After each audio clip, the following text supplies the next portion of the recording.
Welcome inside Appalachia. I'm Mason Adams.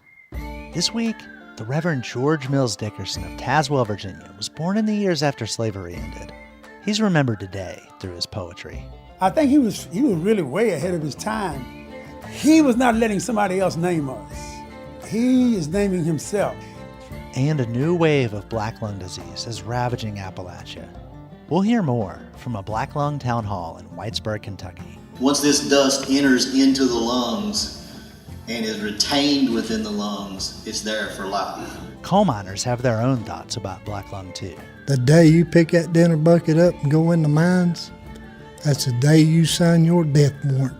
You'll hear these stories and more this week inside Appalachia.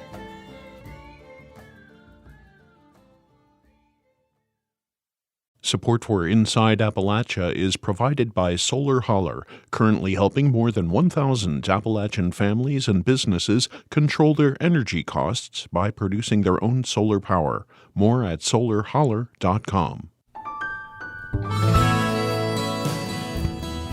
Welcome inside Appalachia. I'm Mason Adams. Families keep traditions, whether that's a particular recipe that gets made every Thanksgiving or a family church used for weddings. In Jeanette Wilson's family, poetry has been an enduring tradition. They've recited the poems of Wilson's grandfather and her Uncle George for nearly 100 years. Now, these poems about African American life in Southwest Virginia are reaching a wider audience and connecting the past to the present. Connie Kitts brings us this story from Tazewell, Virginia. Jeanette Wilson thinks she was about 5 years old when she heard one of her grandfather's poems for the first time. Her Aunt Edna used to recite them to the children. She would we'd be just up and cuddled in her bed, like story time or whatever. Some of her grandfather's poems were matched with tunes to make them easier to memorize, like the Virginia Hills. And then it went, Virginia hills, Virginia fields, and the days of long ago. Oh, I wonder, I remember the folks I used to know. Her grandfather was Reverend George Mills Dickerson. She called him Papa. He was born in 1871. He became an ordained minister, preached for more than 50 years, and married more than 1,000 couples at the Tazewell County Courthouse.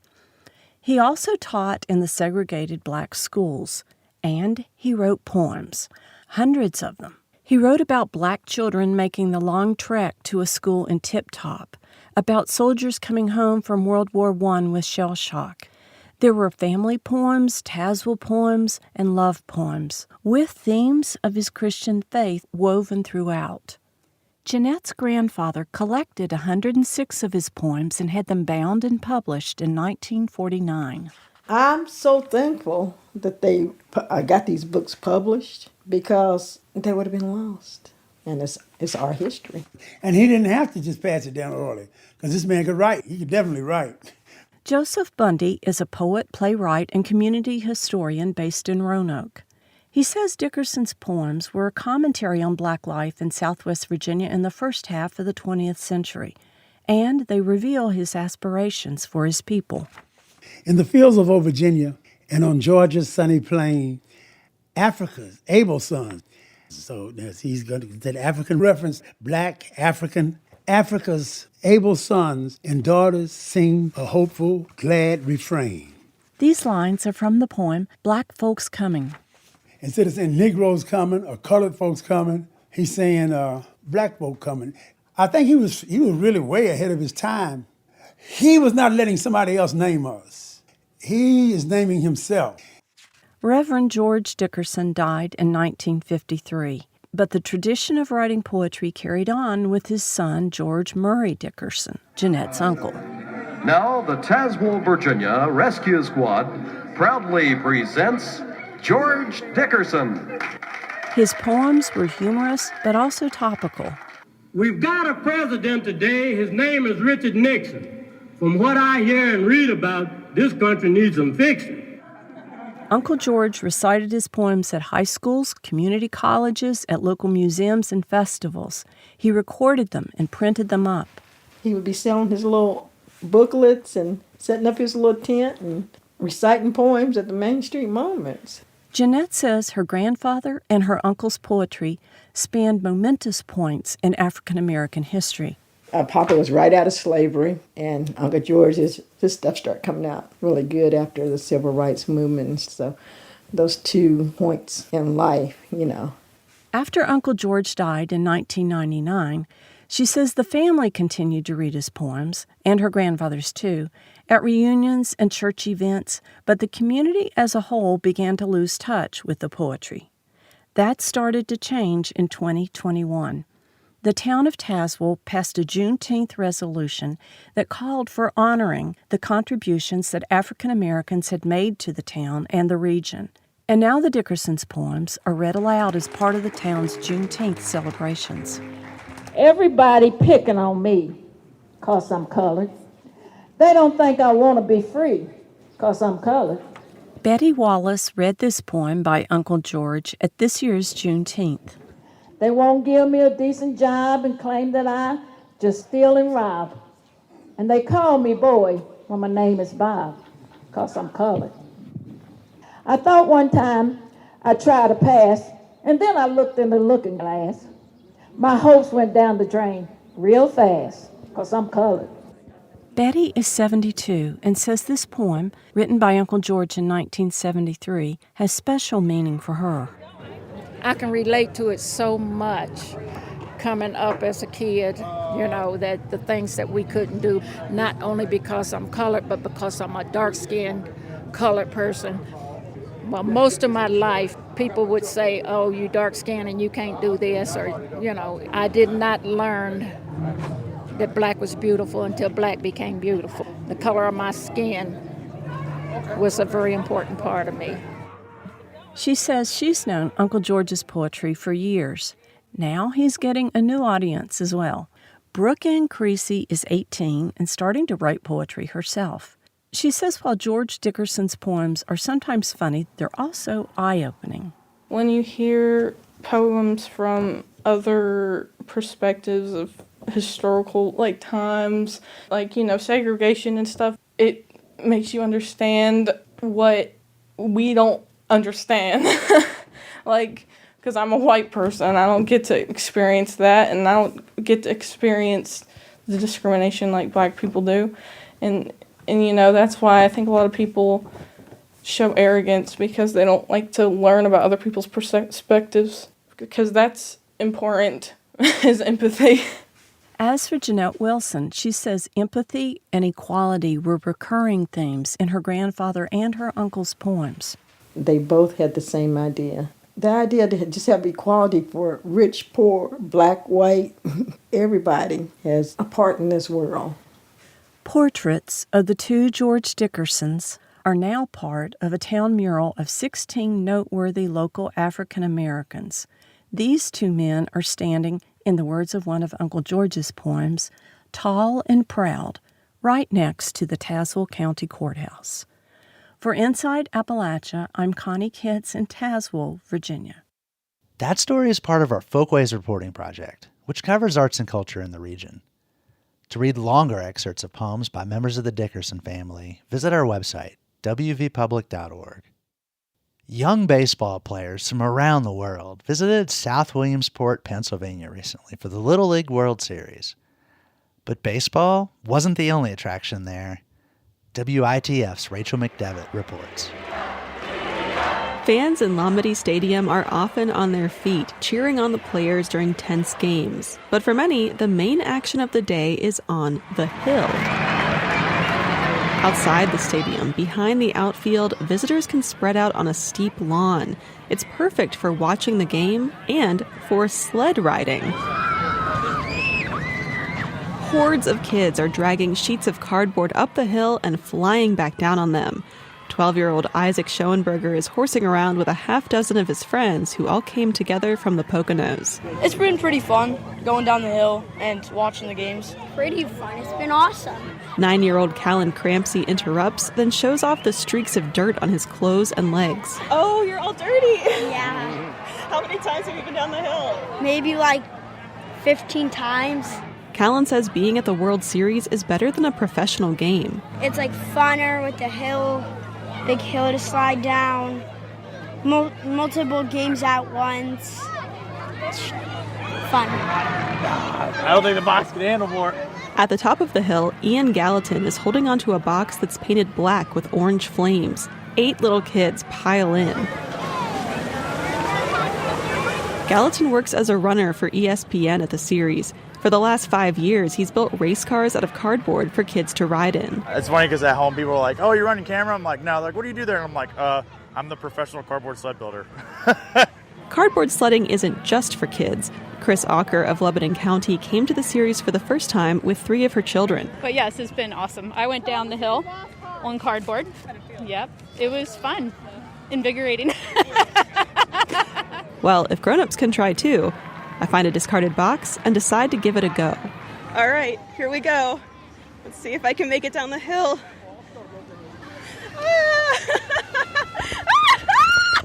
I can safely report it is as fun as it looks. For all the antics happening on the hill, these kids are still focused on the games. 10-year-old Grady Bowen from Butler County is rooting for the team from media.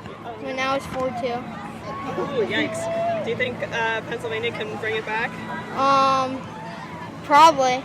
They probably can if they hit good, like they did in the 3rd and 5th inning.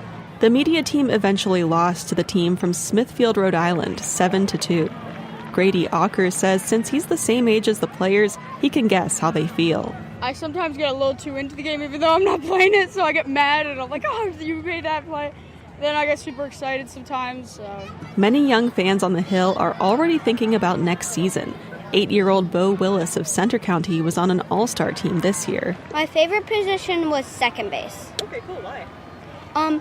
Because you get a lot of action and you get to cover bases. His dad, Mike Willis, is glad they made the trip to Williamsport. We've always wanted to come down and try it, and now that we did it, I think we're going to be coming back probably every year, make it a tradition. And hopefully, someday, see his own son on the World Series field. In South Williamsport, I'm Rachel McDevitt. A series of videos offer tips on how to fight climate change at the personal level. Kara Hulsapple has more. 75% of global emissions come from burning fossil fuels. A 2017 report found that 100 companies are the source of over 70% of greenhouse gas emissions since 1988.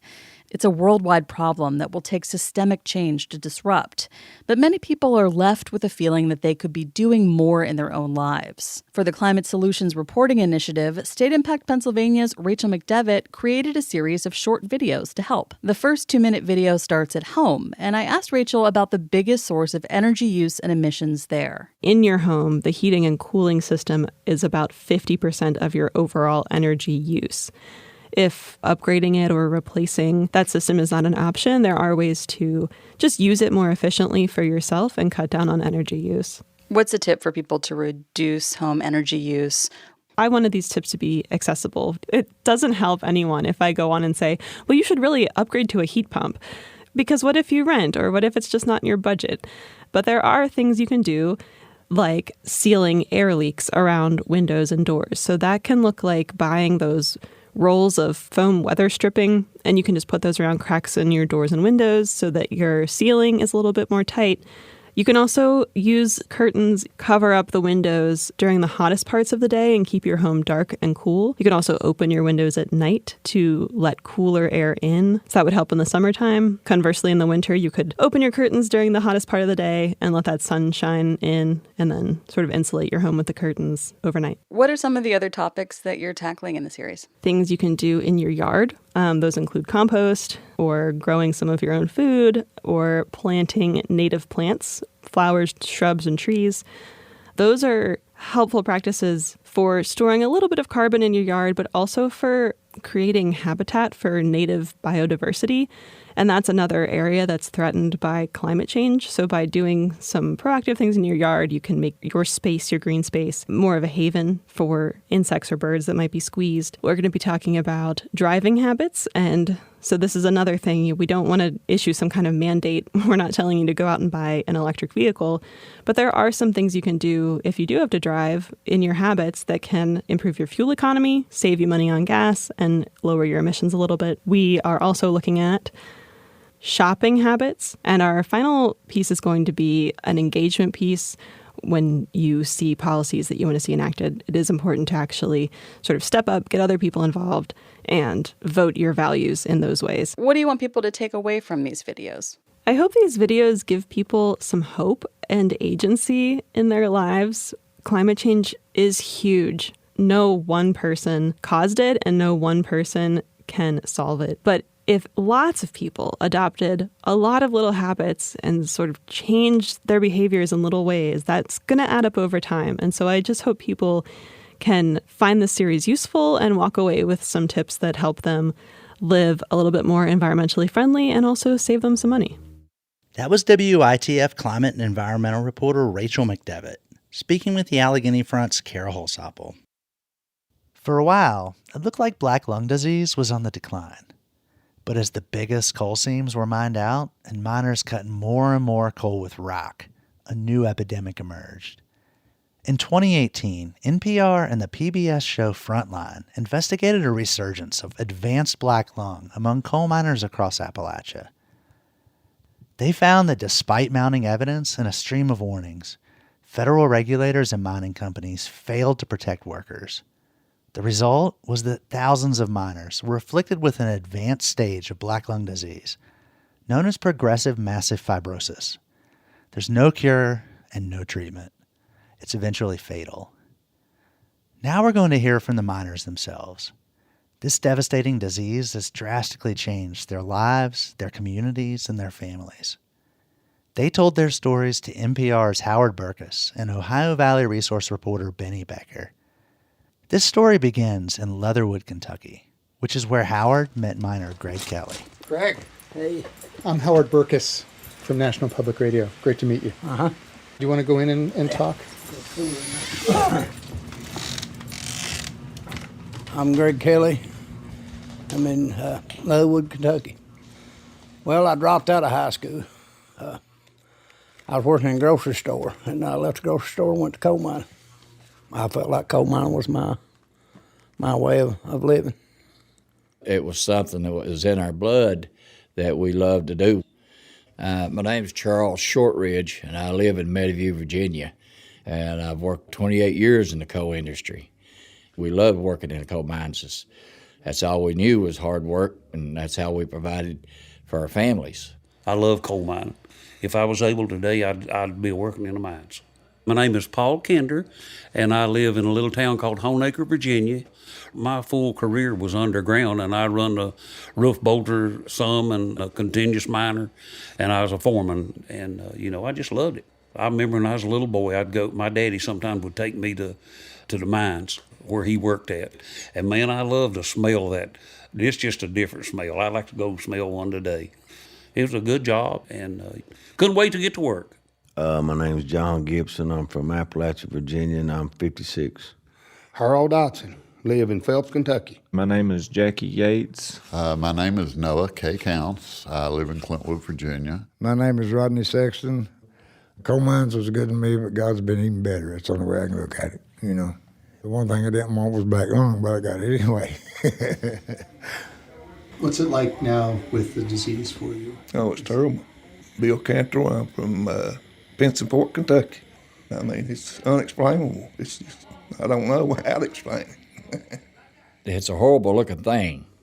You got nodules that's on your lungs. It's caused from coal dust, rock dust. It's just like turns your lungs to concrete. You just stop breathing, and you just wake up, and there you are, you're awake. I'm Jack Horn, and I'm from Kemper, Kentucky. The only thing I could liken it to is like if somebody ever holds you underwater till you thought you were going to drown. And when you come up, you're gasping for air, and that's about what it's like, when you have a lung attack. And I hate it so bad I can understand it at times. But it's affected my whole being. Tell me your name and where you're from. Edward Fuller from Steele, Kentucky. Looking back on your mining career, can you think about what it was that happened that might have caused your black lung? Yeah, the coal dust. The dust. I was in the dust all the time. James L. Muncy, M-U-N-C-Y. I come out of there and he's as white as a sheet of ghost. Well, I come out there and the only thing you see me was my eyes. You just watch it fall off like ash. It's thick.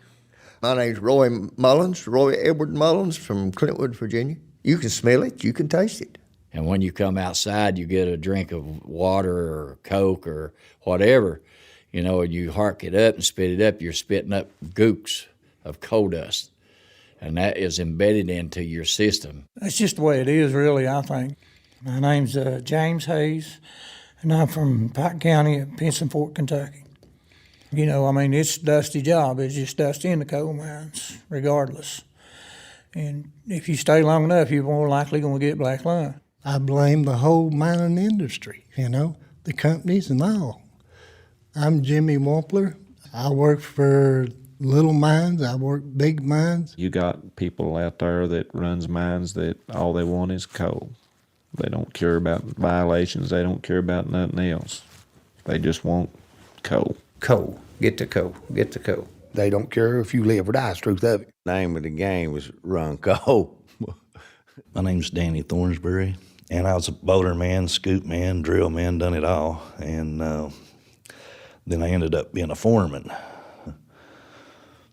There was just a lot of laws that couldn't really do in mine coal profitably. Roy Sparks, I'm from Rockhouse, Kentucky. The companies they're so slick. I mean, you know. Fudging everything. It's a hide and seek for real. They try to act like they're complying with the laws. Even the inspectors know they're not. And you had to do what they said. If you didn't, here's your hide. You kept your mouth shut. If you didn't, they'd fire you. So I just kept my mouth shut and went on. But I paid for it in the long run. Sure have, and I'm sure every other miner has too. Just almost every guy that I know in our church was a coal miner. My pastor, he has black lung. Bill has black lung. Mike has black lung. My father-in-law. I got older brothers got black lung. My brothers, my uncles. My dad's got black lung. Just the whole generation, you know, everybody around me, the whole neighborhood. And I think Papa does, and me. Since 2011, I have lost 7 friends. And knowing that that's coming to you, it's pretty hard to take. I tried to talk my son out of it. I tried to get him to go to school. You know, when he got out of high school, I said, now look, you're going to go to school or you're going to get you a job. And he said, I won't stay here. And he said, I'm going to go into work in the mines. And so he did. I said, you'll be 30 years old with black lung, you don't want this. No, Dad, I want to work in the mines. I want to be like you.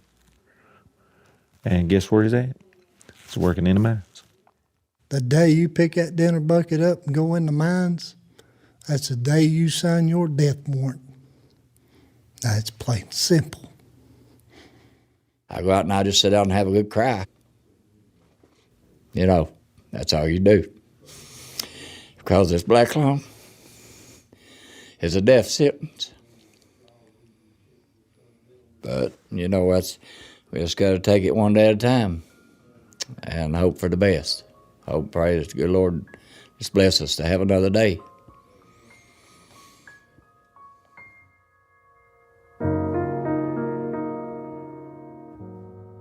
The voices of 17 coal miners in Appalachia, all of them with advanced black lung.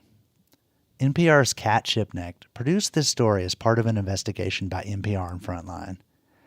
It was originally broadcast on NPR's All Things Considered on January 22, 2019. The full documentary, Coal's Deadly Dust, is available on pbs.org. The NPR Frontline investigation helped prompt a new effort to control silica dust in coal mines. Over the summer, the Mine Safety and Health Administration, or MSHA, proposed new rules to limit miners' exposure to silica. Right now, miners, miner advocates, and mining companies are telling MSHA what they think about the proposed rule. Some groups are holding meetings for miners so they can respond. Coming up, we listen in at a Black Lung Town Hall meeting in eastern Kentucky. In 2016, the end of 2016, we released 60 cases of complicated black lung in my clinic. Right now, that same clinic is sitting at 700. 700 cases of complicated black lung. That's after the break. You're inside Appalachia. I'm Mason Adams.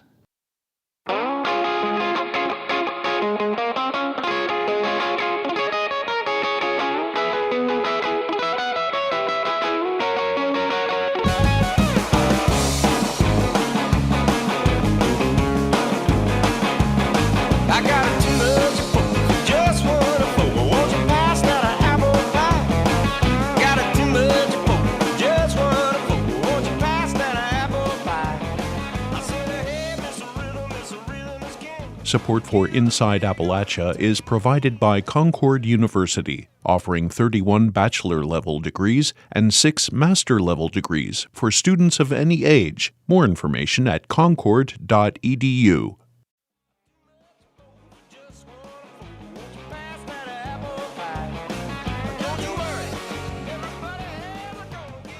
In July, the Appalachian Citizens Law Center hosted a Black Lung Town Hall in Whitesburg, Kentucky.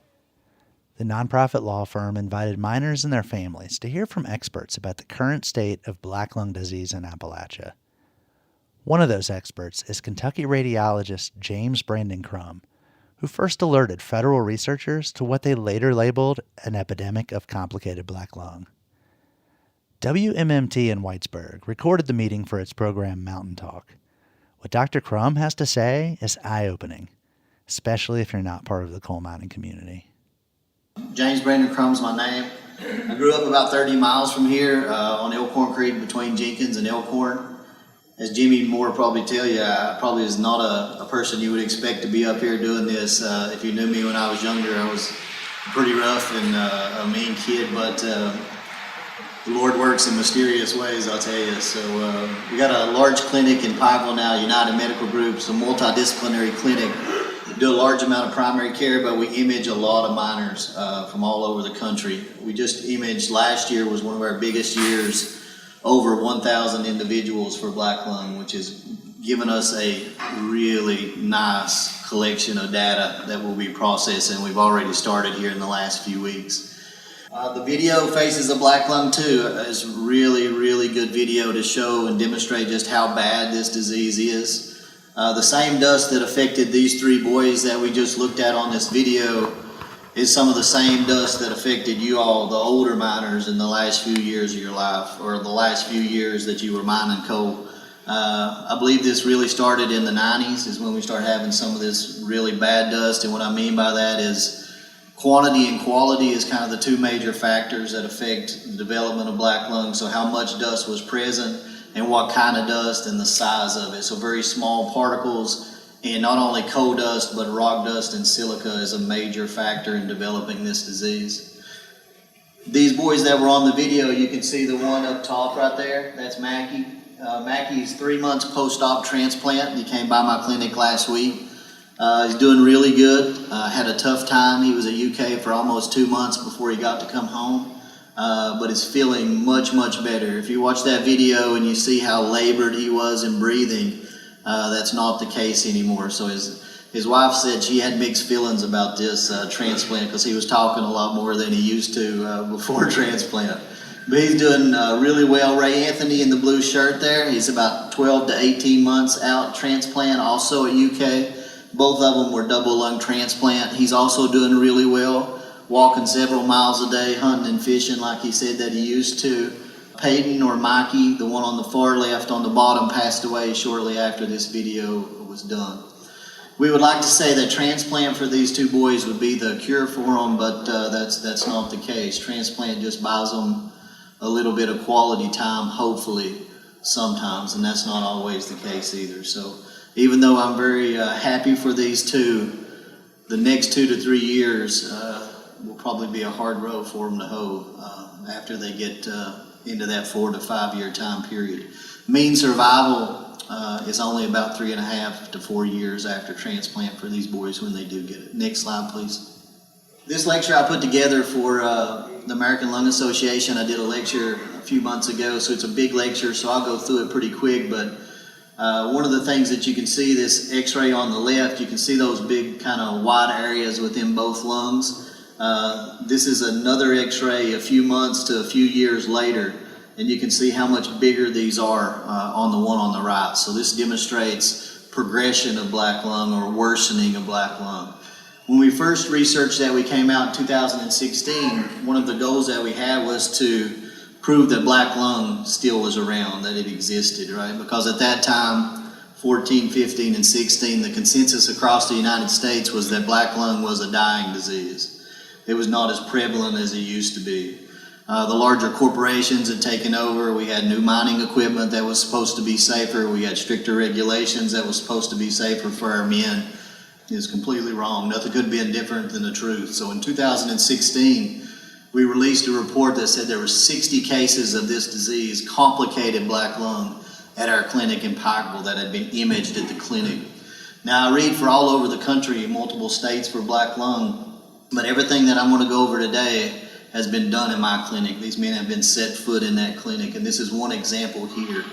Just a few months ago, we released another paper or publication with the help of NIOSH that we gathered data for several years that demonstrated a significant, over 30% of our miners progressed or got worse months to years after they left the mines. So you can see the guy on the left, and you can see him a few years later, and you can see what these lungs have done over a few years, and there was no significant additional dust exposure in this individual.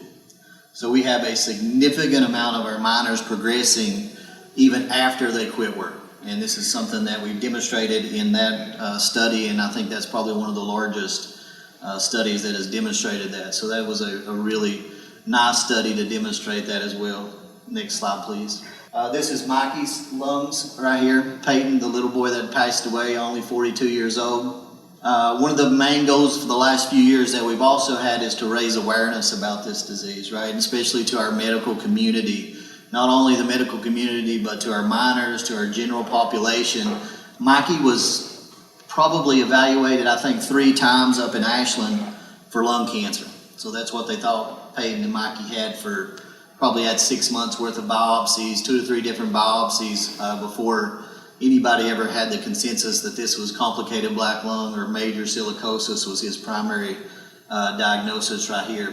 Unfortunately, next slide, please. At that time, there is significant amount of disease. Mackie, the boy at the end of it, the 3 months post-op, Mackie was treated for pneumonia for about 6 to 8 months. On antibiotics and steroids, and he would get better for about a week or 2, and then he'd get back. So we raised awareness significantly to our people that treat our miners in Central Appalachia and all over the country, hopefully, to just how common this disease is now compared to what they thought about it when they said it was completely non-existent, right? So we have significant disease, so much so that if there's any pulmonary presentation from a miner, I would put black lung and silicosis at the top of the list by far. It is the most common thing that will affect these guys' lungs over cigarette smoking, over asthma, over cancer, over tuberculosis, histoplasmosis, or sarcoidosis, which is usually what the coal companies try to blame it on, right? Next slide, please. This is your group of significant black lung disease throughout the United States, and you can see we're sitting right in the middle of it, right? That big circle right there, that red circle, that's Central Appalachia, that's Southern West Virginia, Eastern Kentucky, and the western part of Virginia, and that's as bad as it gets in the United States right there. I'll read for these other states. I even read for those counties out there in western Kentucky, but we have significant worse disease compared to the other parts of the country in the western part of the state.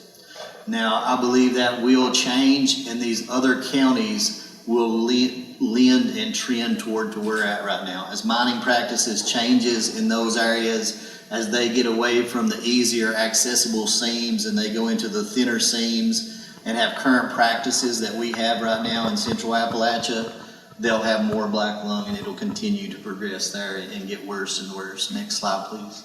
There's a lot of different manifestations of black lung, and I think this is one of the most confusing things. A lot of people get things on their reports, and they get them back and things, and they say it doesn't say black lung, but black lung is a lot of different manifestations of it. We have simple black lung, which is just the small little nodules. So if you're a miner or you're a miner's wife and you get a report back and it says there's a 1/1, that's kind of telling you how many nodules was in that lung. That's positive. If you get a 2/2, then there's more nodules. 3/3, then there's even more nodules. Long as those little nodules are under a centimeter in size, that's really small, that's considered simple black lung. Complicated black lung is once those nodules get over 1 centimeter in size, that clicks it to complicated. That's an important aspect of it if you're trying to have benefits for a state or federal benefit type situation. Once it becomes complicated on a federal level, it doesn't matter what you're breathing or your blood gases show. So it's an important thing if you're complicated to get it diagnosed as complicated, because unfortunately, we're looking at right now, and I'll go over this in just a minute, we have a lot of people with complicated black lungs that had normal pulmonary function testing and normal blood gases to some degree, right? That one in the middle is diffuse dust fibrosis, or DDF. Of all these things that we're looking at, in my opinion, this is the biggest killer of them all right here. We don't see as much of it, but when we do see it, it is almost an instant transplant evaluation. I've probably got about 30 to 40 cases of DDF right now that's been in my clinic. This affects our younger ones, but it also affects our middle ones and our older ones equally. There's no age discrimination with DDF. When it does hit, it usually hits, and it hits hard, and it's even more dangerous than the complicated form of it. COPD is what's been diagnosed or misdiagnosed here for decades about emphysema and chronic bronchitis.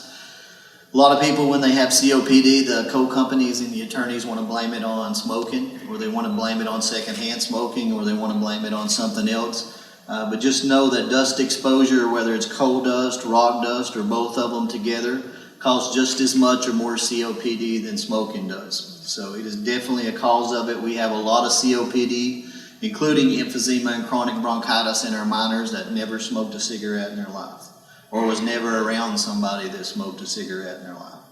So it is a very important manifestation of the disease as well. That one on the bottom, reactive airway disease, that's what I lectured on a few months ago for the Kentucky Asthma and the American Lung Association. This is asthma-like symptoms in our miners. This is why our miners wheeze a lot. We have a significant amount of them that come in with wheezing. This is why when this smoke's been bad for the last 3 or 4 months, that's why you can't breathe with that smoke. When you smell those things like perfumes, bleach, cleaners, and stuff like that, when it triggers that shortness of breath, that's what we're dealing with right here, is this reactive airway type disease, or asthma, or occupational induced asthma.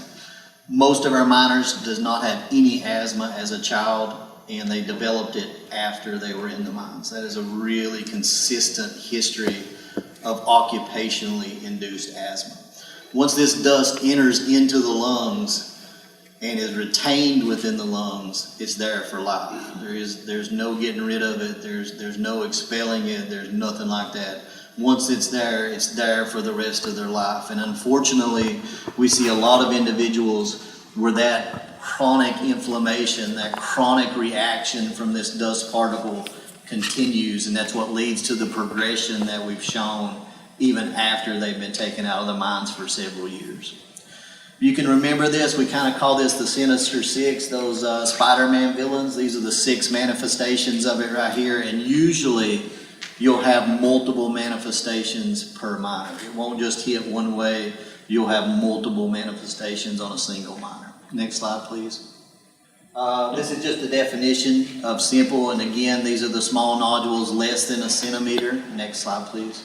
This is your ILO form right here. I put this in here because I think it's kind of confusing when you get those things back, and it's confusing to not only the miners and their families, but also to our medical providers. We have a lot of family practitioners there, and PAs and nurse practitioners, and when they get this form back, they don't know what it means, right? It's kind of confusing. It's more of on the radiology and the NOSH and the black lung side of it.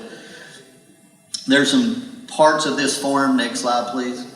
And you can see that up in the top left. That's your nodules right there. So if you get that report back and it says Q and R, all that is we're describing the size and the shape of those nodules. That's what we're describing to. And then that perfusion over there on the far right box, that's probably the most confusing thing of all, but you can see we've got to mark one of those little blocks in those 12 blocks. We got to mark one that'll show where you're at, and that's kind of an estimation of how many nodules we're seeing in the affected lung field. So if you kind of think of it, one of the easiest ways to think is as you go from 0 to 1 to 2 to 3s, the more nodules we have. 0's a little bit, 1's some, 2's quite a bit, 3 is a whole lot. And when I say a whole lot, I'm talking hundreds of nodules, not just a few of them. Next slide, please. Here's an example of simple black lung. You can see all these tiny little white dots all throughout both lung fields. And if you were to do a CT on this individual, you would see hundreds and hundreds of nodules within the lungs. Not just a few, hundreds and hundreds of nodules on this example of simple black lung. Even though it's called simple black lung, it doesn't mean it's simple for the minor, right? We have simple black lung that causes significant respiratory symptoms. Lots of shortness of breath, lots of difficulty breathing. We have simple black lung patients that go for transplant evaluations. We have simple black lung that is on oxygen 24 hours a day. We have simple black lungs that are on 3 breathing medications. So just so it says simple doesn't mean you don't have a lot of symptoms or a lot of problems. Next slide, please. Complicated is when these little nodules get over a centimeter. Next slide. And you can see with these red arrows pointing to these big white areas right here, when those little nodules come together and they form these bigger nodules or masses, this is what we term complicated black lung. And complicated black lung has got 3 ways to describe it. We can call it A, B, or C. That's what we describe it, right? A is the smallest form that we can see as complicated. B is over 5 centimeters, so we get bigger as we go on the alphabet. And C is greater than the entire right upper lung when we evaluate it. So A, B, C, we're going from the smallest to the middle to the worst of the worst when we get to that C opacity. Next, please. This is an example of a CT scan. This is your diffuse dust fibrosis. Instead of having all those little tiny nodules, we still have a ton of them, but then we have what we call fibrotic changes within the interstitium or the framework of the lung.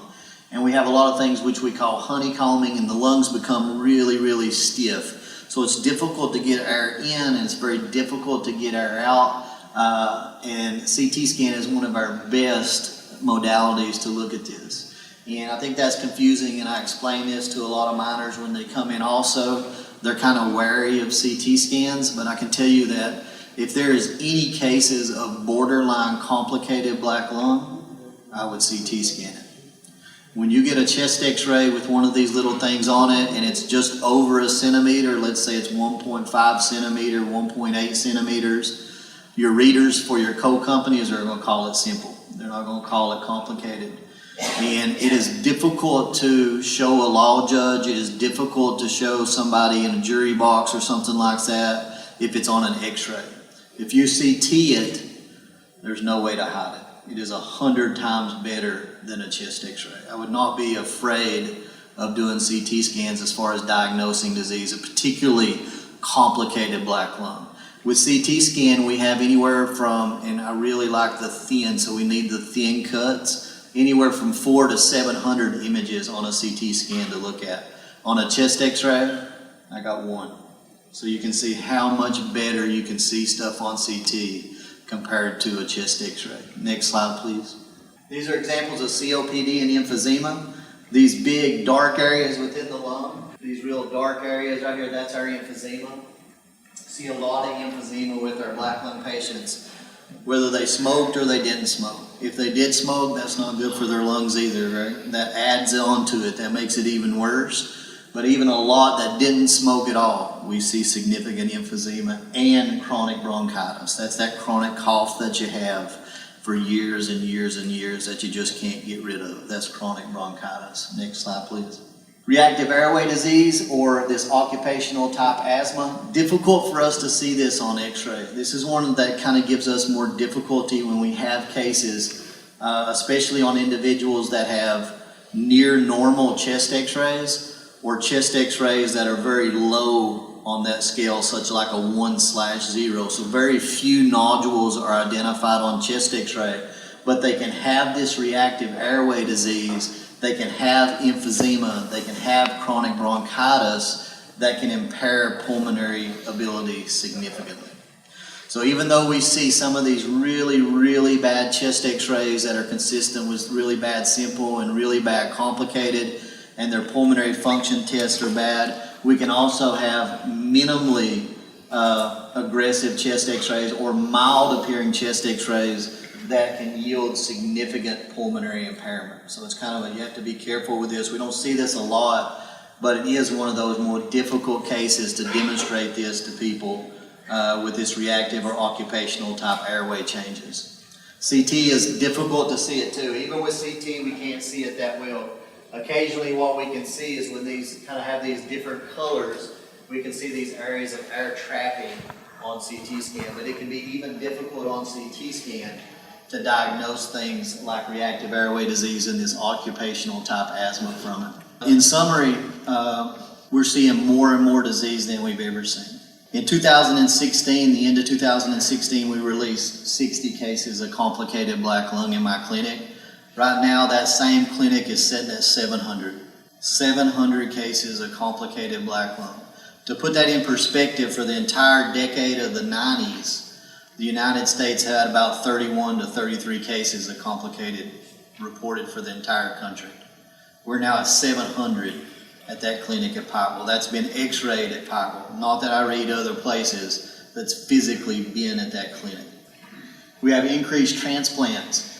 In the last 2 weeks in my clinic, we've had 5 guys that's come back for follow-up after transplants. So typically we send our transplants to Vanderbilt or UK, but we are seeing significantly more transplants or more transplant evaluations for our minors than we've ever seen before. We see all forms of it increasing: simple, complicated DDF, reactive airway disease, COPD, all increased in severity. We see shorter exposures or young minors with increased severity, but we also see increased severity and progression in our older and our retired minors. So it's across the board. There isn't one group that we're particularly worried about. It is affecting everyone that's in with it, right? So just last year, over 1,000 guys, we just started collecting data on this. About 788 of them had really intense evaluations, meaning we did chest x-rays, pulmonary function testing, medical histories, work histories, COVID status, vaccination status. This is the largest data set that we will ever put together, and we're working on that for about the last 3 weeks, and we're going to see how many are complicated, and then we're going to start pulling out all of our parameters on this 788 that was complicated. What nodules were there? What's their average perfusion? What's their average age? What's their occupation? How did COVID affect them? How vaccination affect them? Whether they have state benefits, whether they have federal benefits, whether they have both of the benefits. Those are all things extremely important to us. Where those nodules are round or irregular, extremely important when coal companies try to fight this. A lot of the terminology they've been using lately is no rounded classic nodules for black lung. That's what they'll put in the report, and they call it negative. Over half of our nodules that we're supposed to diagnose are not round, yet they're calling them negative because they don't have round nodules. That's what we've been seeing the last 6 months on dictations, depositions, and things like that. Very, very important on this data set. I'm probably more excited about this last group than I've ever been. Next slide, please. So we got a young minors affected, we got old minors affected, we got everybody in between affected by it. There's nothing improved since 2016. We're significantly worse than that video that we released right there a few years ago, and I see no significant improvement anywhere. There's no significant regulations that's changed on it. There's no significant increase in enforcement on it, and we're running full bore on the coal mines right now. Even though we got less men working in the mines, there'll be a higher percentage contract this disease, and it'll be even more severe than it's ever been. All those are negative things, but we do have a few positive things. Transplants are doing pretty good. The ones that we're seeing, we've increased awareness significantly We have many more miners coming to our truck to get evaluated, so I think the word is out for them. They're very proactive now. So we are seeing a change, but we are nowhere close to being where we need to be with this disease. I can tell you from a benefits perspective, this state that we're sitting in right here is probably the worst state in the country for miners as far as state compensation, as far as fairness. This state of Kentucky right here has got a 2-year limitation. Once you find out that you've got black lung, you got 2 years to file for it, or you're ineligible for it. It's the only state in the United States that a radiologist cannot read your chest x-ray for black lung. Only place in the world that the person that's most trained to read it can't read it. So if I voted for people or I elected people, I would see how they address this state workers' compensation. That was James Brandon Crum. His talk was part of a Black Lung Town Hall in Whitesburg, Kentucky. We'll post a link to the entire Mountain Talk episode on our website, wvpublic.org.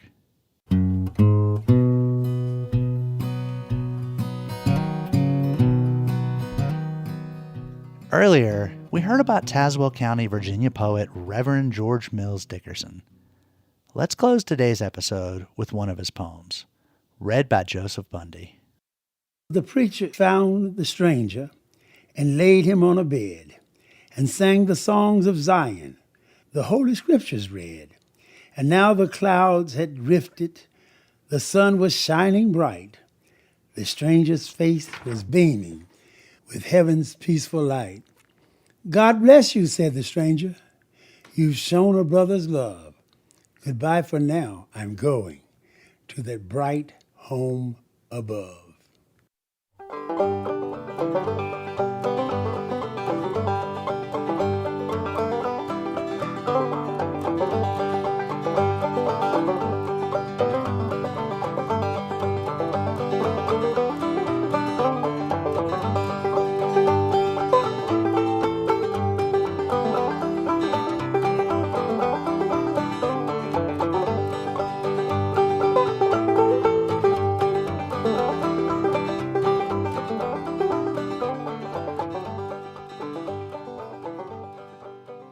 Till next time, thanks for joining us as we journey throughout Appalachia.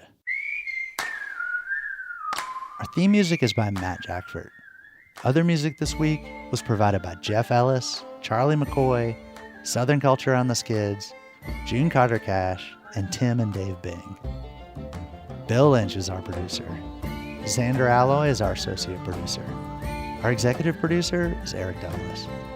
Kelly Libby is our editor. Our audio mixer is Patrick Stevens.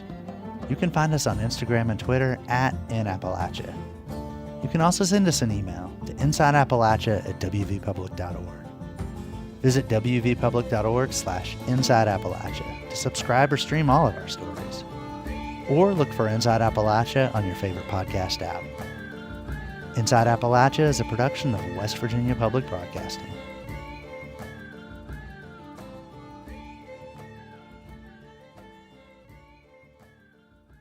Support for Inside Appalachia is provided by Concord University, focusing on students' futures. Classes available at concord.edu/apply.